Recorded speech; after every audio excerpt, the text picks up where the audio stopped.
ముందు కొన్ని బొమ్మలున్నాయి. వాటి మీద ఇంటి సభ్యుల ఫోటోస్ ఉన్నాయి. బజర్ మోగిన వెంటనే బొమ్మల్లోని వేరే వాళ్ల ఫోటో ఉన్న ఒక బొమ్మ తీసుకుని సేఫ్ జోన్లోకి ముందుగా పరిగెత్తాలి.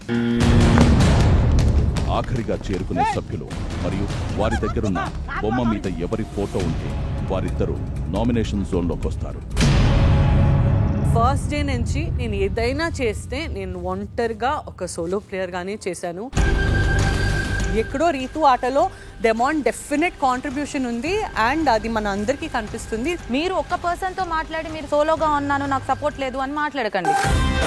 మీకు ఎలా బాండ్స్ ఉన్నాయో నాకు ఈ హౌస్ లో ఒక బాండ్ ఉంది. ఆ బాండ్ మీకు రాంగ్ అనిపిస్తే నేనేం చేయలేను. One step away from getting throne out అయ్యాడు డెమాన్. నా దగ్గర నిజంగా చెప్పాలంటే ఆయన్ని నామినేట్ చేసే పాయింట్ నా దగ్గర లేదు. ఇప్పుడు ట్రోఫీ మధ్యలో ఉంటే మీ ట్రోఫీ తనకి ఇచ్చేస్తారు.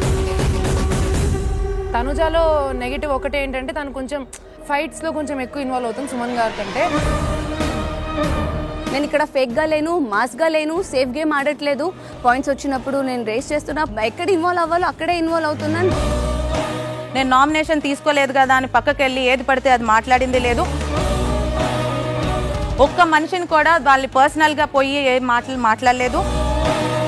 నా వల్ల ఫాల్ట్ కాబట్టి, నా వల్ల నేను స్లోగా వెళ్ళాను కాబట్టి తనుజని చేద్దామని అనుకోవట్లేదు. నేను నామినేట్ అవుదామని అనుకుంటున్నాను.